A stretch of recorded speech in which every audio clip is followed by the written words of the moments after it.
Hello everyone. तो देखो हम लोग 12th का ऑर्गेनिक केमिस्ट्री पढ़ रहे हैं। 12th का इनऑर्गेनिक केमिस्ट्री, कोऑर्डिनेशन कंपाउंड,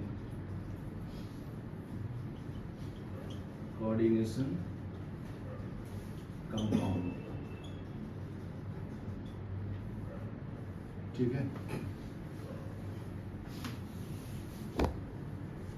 तो देखो नेक्स्ट टॉपिक है अपना stability of coordination compound. Stability of coordination compound,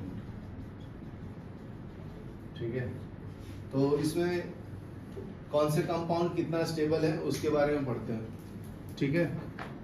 तो देखो फर्स्ट है stability of compound. Coordination compound can be explain by knowing there stability constant. तो एक तो उसकी वैल्यू को कैलकुलेट करके पता चलता है या उसका वैल्यू दिया रहता है। The stability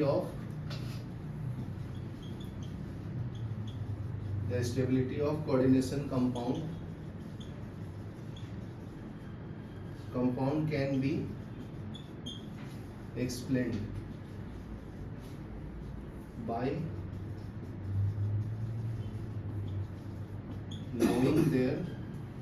knowing their stability constant,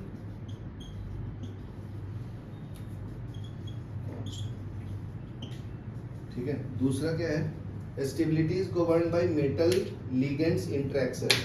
तो उसका कितना अच्छा बॉन्डिंग है मेटल और लिगेंड्स का, उसके बारे में भी बताता है। The stability is governed by metal ligands interaction, ठीक है। थर्ड क्या है, in this metal serve as electron pair acceptor। जो सेंट्रल मेटल एटम होता है वो उसके पास प्लस चार्ज होता है ना, तो इलेक्ट्रॉन लेता है। In this metal serve as electron pair acceptor while जो लिगेंड्स होता है उसके पास लोन पेयर होता है ना, तो इलेक्ट्रॉन डोनर की तरह काम करता है as Lewis base,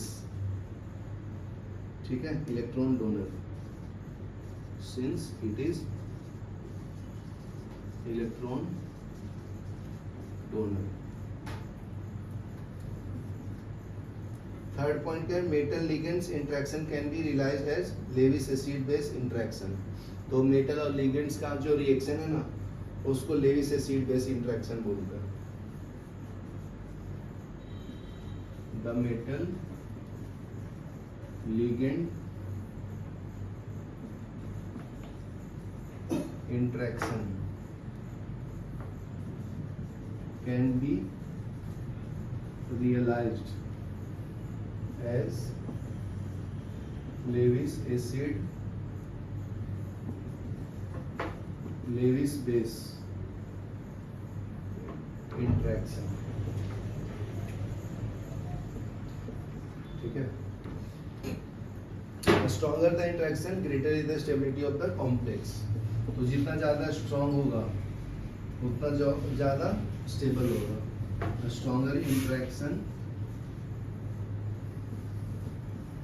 greater is stability of complex।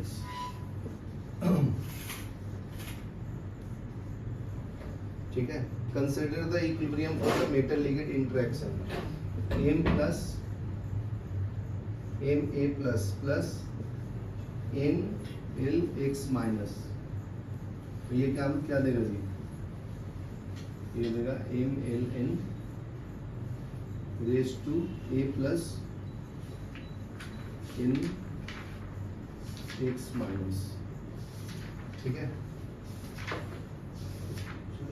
तो इक्विलिब्रियम कांस्टेंट क्या होता है, concentration of product by reactant, तो K इज इक्वल टू क्या आएगा, concentration of ml in raised to A plus NX minus divided by MA plus, ठीक है, square bracket LX minus raise to N, ठीक है। चलो यहाँ तक लिखो फिर आगे बढ़ा दो।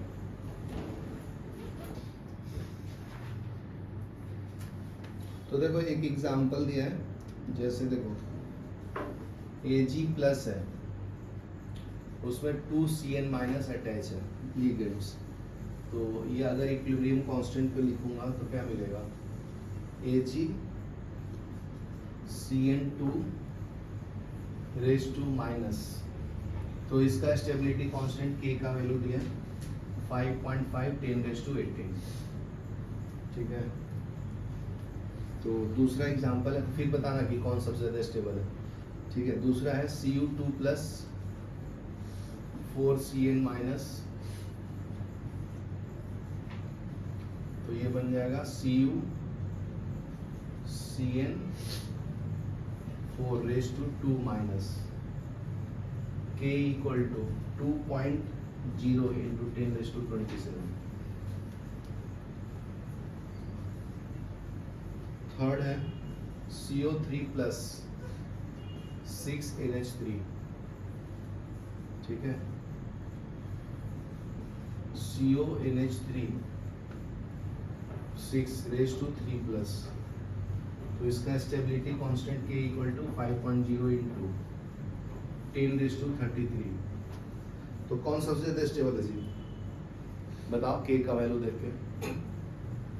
सबसे ज्यादा पावर इसका है ना, तो ये सबसे ज्यादा स्टेबल है, सबसे कम स्टेबल ये है, समझा क्या, K का वैल्यू देख के भी बता सकता है।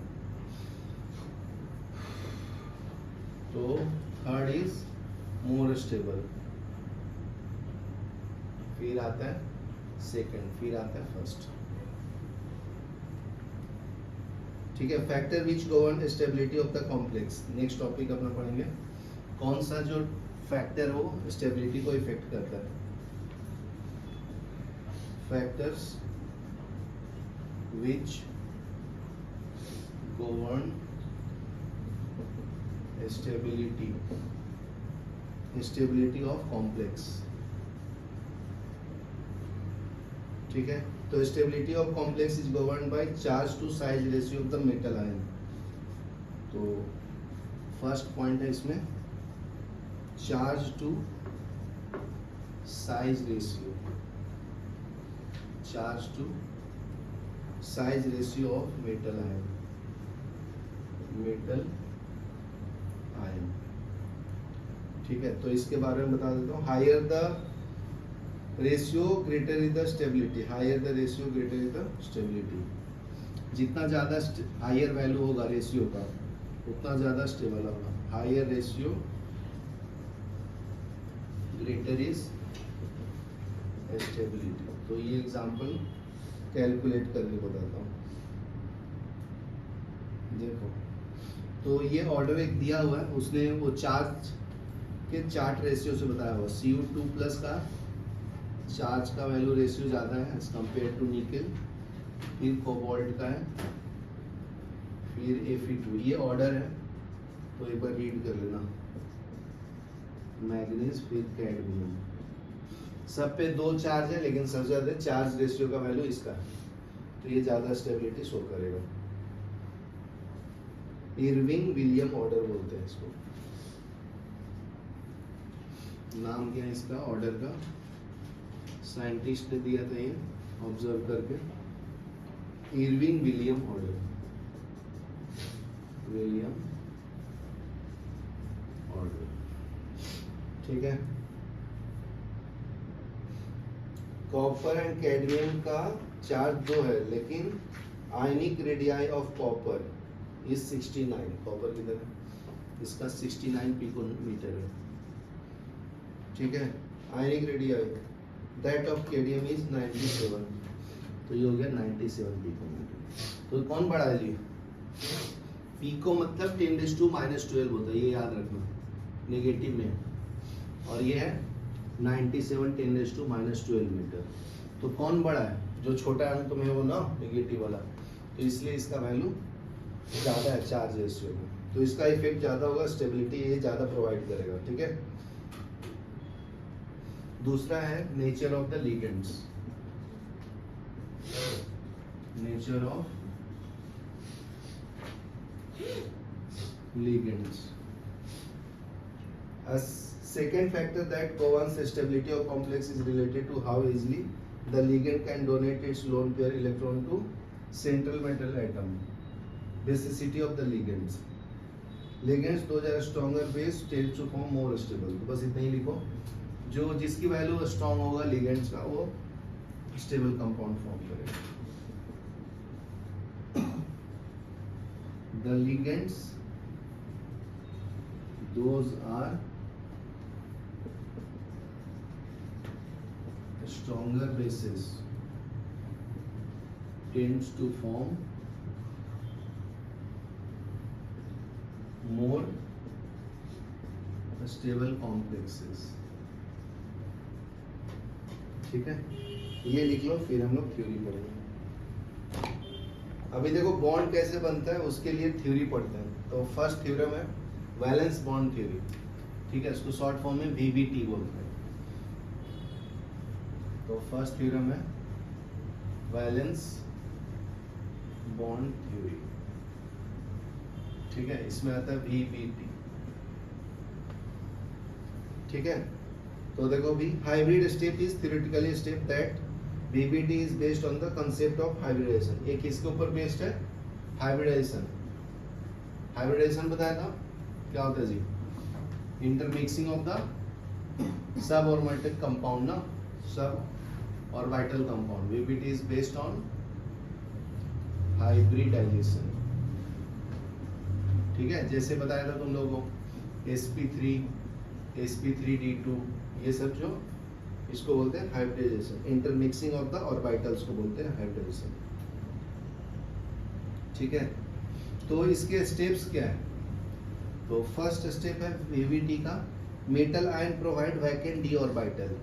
तो ये पॉइंट्स को मैं एक्सप्लेन कर देता हूँ। Metal ion provides vacant D orbital, D orbitals. ठीक है, for formation of coordinate compound, coordinate bond with ligands। ठीक है, तो देखो ये मैं एक्सप्लेन करता हूँ, ध्यान से सुनो, अभी लिखो। Scandium, titanium, vanadium, chromium, manganese, iron, cobalt, nickel, copper, zinc.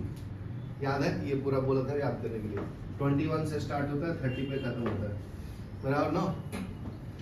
तो इलेक्ट्रॉनिक कॉन्फ़िगरेशन लिखने के लिए बताया था 1s, फिर 2s, फिर 2p, फिर 3s, 3p, 3d, 4s, 4p, 4d, 4f, 5s, 5p, 5d, 5f, बराबर है? तो डायगोनली कट करते हैं ना according to increasing energy level. ठीक है, समझा? तो फर्स्ट कौन कट होता है? 1s। तो s में 2 इलेक्ट्रॉन डालते हैं, फिर 2s2, 2p6, 3s2, 3s2 ना, फिर 3p6, 4s2, 3d1। देखो ये आपका 21 हो गया, काउंट करो। इसमें 2, ये दोनों मिला के 8, 2 + 8 10 हो गया, फिर 8 18 हो गया, +2 20 हो गया। इसका 8, इसका 2, इसका 8, फिर इसका 2, फिर इसका लास्ट में 1, 21 हुआ।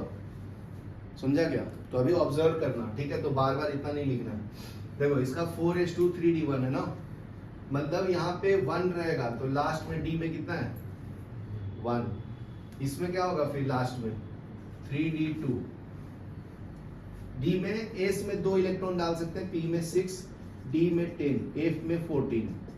तो अभी 1 ही डाला है ना इसमें, तो आगे 2 3 4 डाल सकते हैं ना, क्योंकि डी का बॉक्स ऐसा होता है, 5 बॉक्स होता है ना, 1 2 3 4 5, तो इसमें एक ही इलेक्ट्रॉन डाला है, तो 3d2 आ गया। इसका क्या आएगा? 3d3।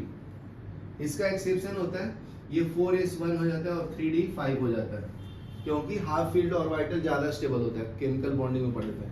तो देखो s में से एक इलेक्ट्रॉन निकाल के इसको डाल देता है, इधर 4 आना चाहिए था ना, तो एक निकाल के 5 कर देता है, ताकि हाफ फील्ड ज्यादा स्टेबल होता है। ठीक है, ये क्वेश्चन पूछता है।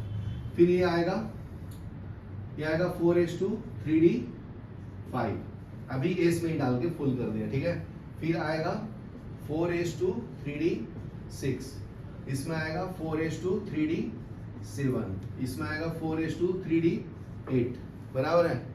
तो इसका क्या आ जाएगा पता है, 4s1 3d9 आएगा ना, तो 10 कर देता है उसको, और इसका आएगा 4s2 3d10। यहाँ तक क्लियर है? तो तुम्हें एक्सेप्शन वाला पूछेगा, ये वाला, ठीक है, और ये, क्योंकि इसमें एक इलेक्ट्रॉन आगे शिफ्ट करना पड़ता है ना, हाफ फील्ड ऑर्बिटल ज्यादा स्टेबल होता है इसलिए। तो अभी देखो इसमें 10 इलेक्ट्रॉन हुआ फुलफिल होके, उसके पहले एक है तो एक डाला, बाकी खाली है ना, तो जो लोन पेयर आएगा ना, ये दोनों में फील होता है। ठीक है, तो फर्स्ट लाइन में ही बोलता है, देखो metal ion provides vacant D orbital, vacant मतलब खाली जगह, तो ये खाली जगह प्रोवाइड करता है ना, तो उधर लिगेंड्स आके बन जाता है, कोऑर्डिनेट बॉन्ड बनाता है, देखो form coordinate bond with the ligands, लिखा है। फर्स्ट लाइन क्लियर हुआ, ये समझ गया तो बस हो गया। उसके बाद आता है इंटरेक्शन की बात। तो फर्स्ट पॉइंट है, सेकंड पॉइंट है, vacant D orbital along with s and p of the metal take part in the hybridization. तो जो लिगेंड्स आएगा तो वो s ऑर्बिटल का भी हो सकता है, p का भी हो सकता है ना, d का। तो वही बोल रहा है कि d ऑर्बिटल का इंटरेक्शन sp_d के साथ हो सकता है। तो दूसरा पॉइंट लिखो, the vacant d orbital along with s and p orbitals of metal ion take part in hybridization। ठीक है, तो ये लिखो, फिर आगे बताता हूँ। डिटेल में बोलता हूँ, रूपल लिखो मत कुछ भी, अभी सब कुछ सुनो। देखो ऑर्बिट में डिवाइड होता है ना, इलेक्ट्रॉन ऑर्बिट में मूव करता है, फर्स्ट ऑर्बिट, फिर सेकंड ऑर्बिट, फिर थर्ड ऑर्बिट, फिर फिफ्थ ऑर्बिट, ऐसा है। तो फर्स्ट ऑर्बिट को 1 से रिप्रेजेंट करते हैं, 2 से, 3 से, 4 से ना, बराबर काउंटिंग किया हूँ। फिर यहाँ तक क्लियर है ना? तो देखो ये तुम्हारे सोसाइटी का बिल्डिंग है, वैसे समझो, ये फर्स्ट फ्लोर, ये सेकंड फ्लोर, ये थर्ड फ्लोर, ये फिफ्थ फ्लोर। ठीक है, तो देखो फर्स्ट फ्लोर पे गया तो उसमें सिर्फ 1 आरके का फ्लैट है, तो उसका नाम मैं एस दिया हूँ। उसमें 2 लोग रह सकते हैं, तो 2, समझा? फर्स्ट ऑर्बिट हो गया। सेकंड ऑर्बिट में, सेकंड फ्लोर पे गया तो 2 टाइप्स का फ्लैट है, 1 आरके का और 1 बीएच का। तो 1 आरके में 2 लोग रह सकते हैं और 1 बीएच में 6 लोग, समझा? यहाँ तक क्लियर है? अभी मैं थर्ड फ्लोर पे गया तो 1 आरके का, 1 बीएच का और 2 बीएच का फ्लैट है। तो इसमें 2, इसमें 6 और इसमें 10। और ये अगर कंफ्यूजन होगा तो उसका भी रूल्स बताता हूँ। ये 2 है ना, तो 2 में 4 ऐड करेंगे तो कितना होता है? 6। तो इसलिए 6 इसमें डालता है, फिर इसमें 4 ऐड करो तो 10, बराबर है? यहाँ पे क्लियर है? फिर फोर्थ ऑर्बिट में जाओ, 4s2 4p6 4d10 4f14, ये क्लियर है? फिर उसी तरह से 5s2 5p6 5d10 5f14, ठीक है? उसके बाद जी आता है, अपने को नहीं पढ़ना, आउट ऑफ सिलेबस, इधर तक ही करना। हो गया? तो तू सिंपल समझना, नीचे से ऊपर फ्लोर पे जाते हैं धीरे धीरे तो एनर्जी बढ़ती है ना, ज्यादा एनर्जी लगेगा ना ऊपर चढ़ने में। तो पैदल सीढ़ी से चढ़ेगा तो ज्यादा एफर्ट डालना पड़ता है ना, उसी तरह से इसको बोलते हैं। ठीक है, तो according to increasing energy level हो गया ये, according to increasing energy level. अभी समझा? ये जो 1 2 3 जो रिप्रेजेंट किया वो ऑर्बिट है, समझा ना? और उसके अंदर फ्लैट है। फर्स्ट फ्लोर पे गया तो डायरेक्ट फ्लैट थोड़ी मिलता है, ये तुम्हारा फ्लैट, ये मेरा फ्लैट है ना, वैसे। तो ये ऑर्बिट के अंदर ऑर्बिटल होता है, इस को क्या बोलते हैं? ऑर्बिटल, और 1 को क्या बोलते हैं? ऑर्बिट। यहाँ तक क्लियर है? Yes sir. चलो अब ये लिख लो फिर आगे बढ़ो, ये डायग्राम बना लो फिर अच्छे से, ये सही बोलो। चलो अभी देखो एस है ऑर्बिटल, तो ऑर्बिटल का कैपेसिटी 2 ही होता है, तो ये 1s है, तो एक इलेक्ट्रॉन क्लॉकवाइज मूव करेगा, एक एंटी क्लॉकवाइज, तो इसके मैग्नेटिक इफेक्ट को कैंसिल करेगा, तभी एटम स्टेबल होता है ना। तो ये पेन स्टेबल है, जिधर रखूंगा उधर ही रहेगा ना, इसके अंदर एटम है। अगर एक क्लॉकवाइज मूव कर रहा है दूसरा एंटी क्लॉकवाइज, तभी तो स्टेबल है ना। अगर दोनों सेम साइड मूव करेगा तो ये तो ऐसे ऐसे करते रहेगा, भागते रहेगा ना, पकड़ ही नहीं पाऊंगा। समझ में आया? तो ये 1s हो गया। फिर 2s का कैसे होगा, उसमें भी 2 ही इलेक्ट्रॉन आएंगे, एटम स्टेबल नहीं रहेगा वही ना। और p में इसका 6 पार्ट होता है, तो उसका भी एक नाम होता है, 2px 2py 2pz। तो एक में 2 ही इलेक्ट्रॉन रह सकता है, 1 2 1 2 1 2, तो टोटल 6 हुआ ना, काउंट करो 1 2 3 4 5 6। उसी तरह से d में 10 है तो 5 से 5 होगा। कैसे पता किया, देखो 2 रहेगा तो 2 से डिवाइड करो तो 1 बॉक्स, 6 है तो 2 से डिवाइड करो तो 3 बॉक्स, d में 10 है तो 2 से डिवाइड करो 5 बॉक्स। तो इसका भी नाम अलग अलग है, इसका नाम है 3dxy 3dyz 3dzx 3dx2y2 3dz2। अभी 10 इलेक्ट्रॉन आएगा, पहले क्लॉकवाइज डालते हैं, ये भी एक रूल है, फिर एंटी क्लॉकवाइज। तो 10 हो गया ना, काउंट करो 1 2 3 4 5 6 7 8 9 10। समझा? एफ का नहीं पता, वो कॉम्प्लेक्स होता है, इसलिए अपने को डी तक ही पता है। चलो लिख लो ये भी, ये केम, ठीक है। नेक्स्ट पॉइंट देखो, चालू कर दिया। तो देखो नेक्स्ट पॉइंट क्या है, वीबीटी का थर्ड पॉइंट देखो, the number of vacant orbital formed is equal to number of ligands donor atoms surrounding the metal ion which equals the coordination number. तो जितना ज्यादा लिगेंड्स अटैच होगा उतना ज्यादा कोऑर्डिनेशन नंबर होगा। तो the number of vacant hybrid orbitals formed is equal to number of ligands। ठीक है, donor atoms.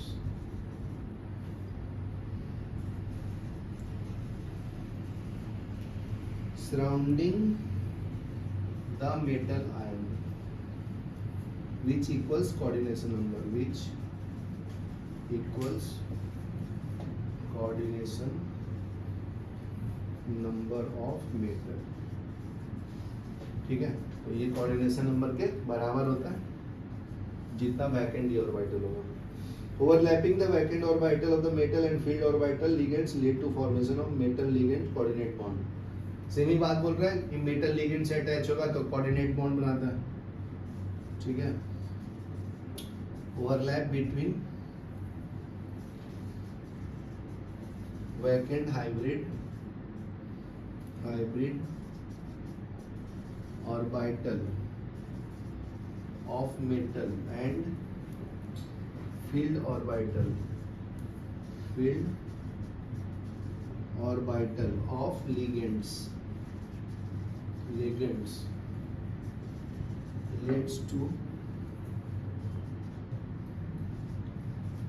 leads to formation of metal ligands coordinate bond। ठीक है, फिफ्थ में क्या है, hybrid orbital used by metal ion point in the direction of ligands.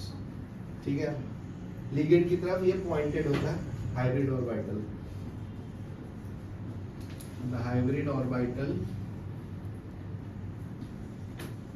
used by metal ion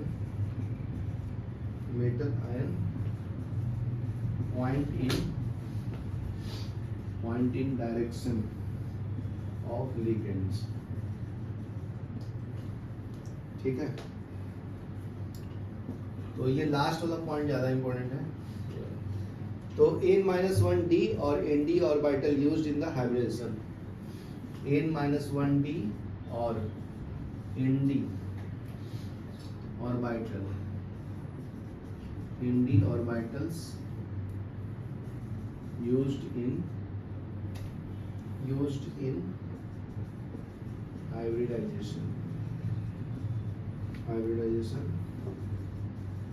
allow complexes to be classified as first inner orbital, दूसरा है outer orbital complexes, ठीक है, respectively. ठीक है, ये लिख लो, फिर आगे बढ़ते हैं। अभी देखो टाइप्स ऑफ जो हाइब्रिडाइजेशन होगा ना वो स्ट्रक्चर डिसाइड करता है, तो मैं वन बाय वन एक्सप्लेन करता हूँ। तो टाइप्स ऑफ हाइब्रिडाइजेशन, ठीक है,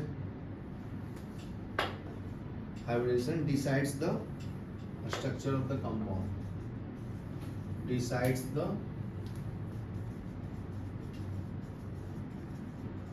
structure of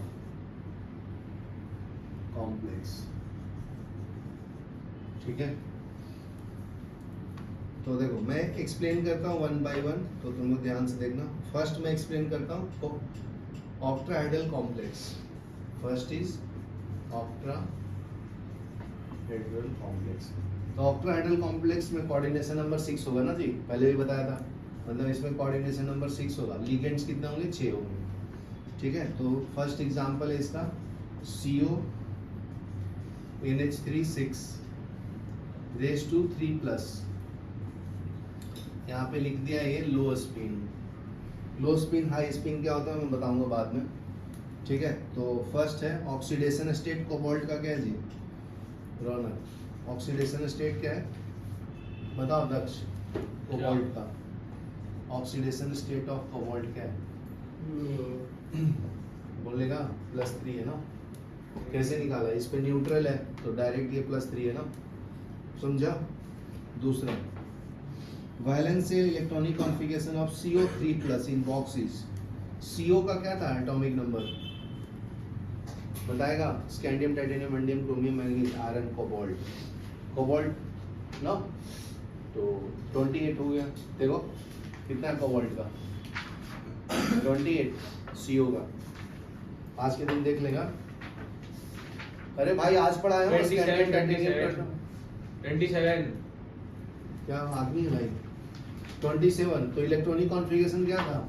4:3d7 था ना। तो CO3+ का कितना आएगा जी? आज पढ़ाए हो ना, एक ही लाइन तो याद करना, scandium, titanium, indium, chromium. CO3+, 3 electron निकालना, 2 इसमें से 1 इसमें से, तो क्या मिलेगा? 4s0 3d6। ये समझा किसी को? प्लस मतलब 3 इलेक्ट्रॉन लूज करना होता है ना, लॉस ऑफ इलेक्ट्रॉन ना। तो 3 इलेक्ट्रॉन निकालूंगा तो उसका इलेक्ट्रॉनिक कॉन्फ़िगरेशन क्या होगा?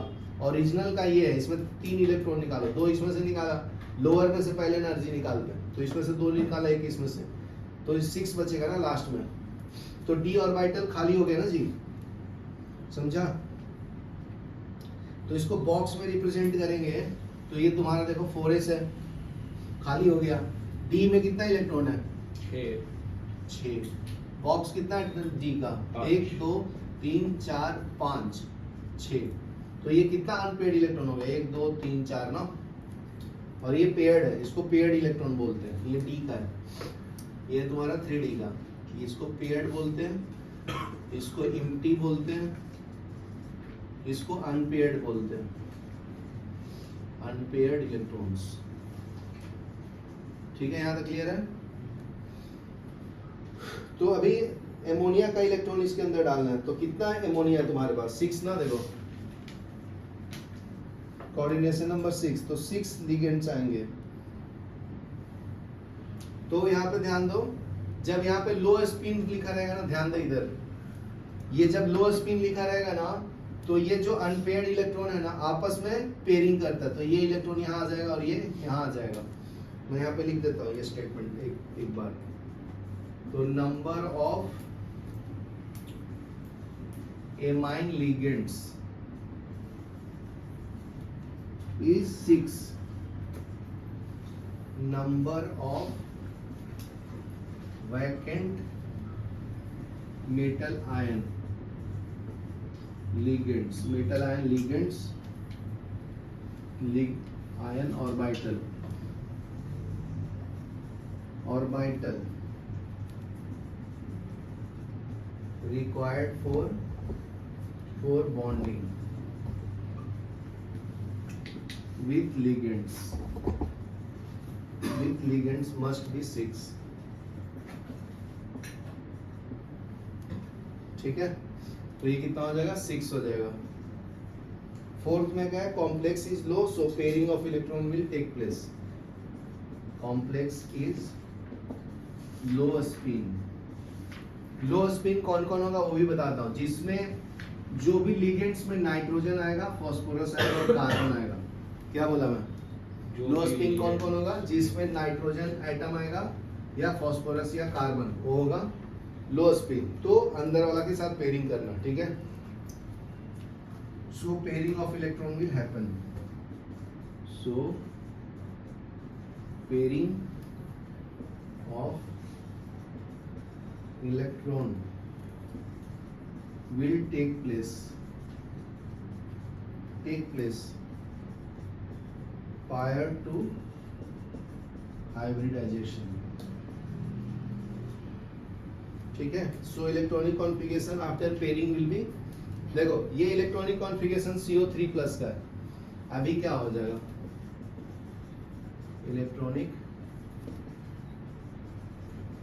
configuration after pairing will be, pairing के बाद क्या हो जाएगा जी, देखो पेयरिंग के बाद क्या हो जाएगा, 3 बॉक्स फिल हो जाएगा, 1 2 3 ना, हाँ, तो ये फिल कर लो, ये दोनों खाली हो जाएगा, ये D का 2 बॉक्स खाली हो गया और पहले से एक और बॉक्स 4s का खाली है ना, ठीक है। और 4s के बाद क्या आता है जी, 4p बराबर, गुड। तो ये 4px 4py 4pz, तो अभी देखो आंसर आ जाएगा। देखो एमोनिया है तो एक एमोनिया 2 इलेक्ट्रॉन देता है, तो एक 2 इधर आएगा, 2 इधर, 2 इधर, 2 इधर, 2 इधर, 6 एमोनिया आएगा। तो 1 2 3 4 5 6 बराबर है। तो हाइब्रिडेशन क्या हो जाएगा, ये D का 2 पार्ट तो D2 और S का 1 पार्ट और P का 3 तो D2sp3 हाइब्रिडेशन आएगा। ये समझा कैसे किया? देखो यहाँ तक तो कोबाल्ट का इलेक्ट्रॉनिक कॉन्फ़िगरेशन है, खाली कौन सी जगह हुआ, लास्ट के 2, इसका लास्ट का 2, तो उसके लिए D2 लिखा, D2 2 D खाली है ना, मैं 1 2 3 4 5 6 कैसे आया, हाँ बता रहा। फिर S एक खाली है तो एक S लिखा, P में कितना खाली है 3 ना, 1 2 3, तो एक एमोनिया यहाँ आएगा NH3, यहाँ पे NH3 NH3 NH3 NH3 इधर देखो 6 एमोनिया है ना, इसलिए 6 सेलेक्ट किया। आगे 7 रहता तो 7, 4 रहता तो 4, 1 2 3 4, इधर नहीं लेते। यहाँ पे जितना रहेगा उतना तुम्हें सेलेक्ट करना है, समझ आना भाई। तो ये खाली वाला सेलेक्ट करना है, समझ में आया? चलो यहाँ तक लिखो फिर आगे बताता हूँ।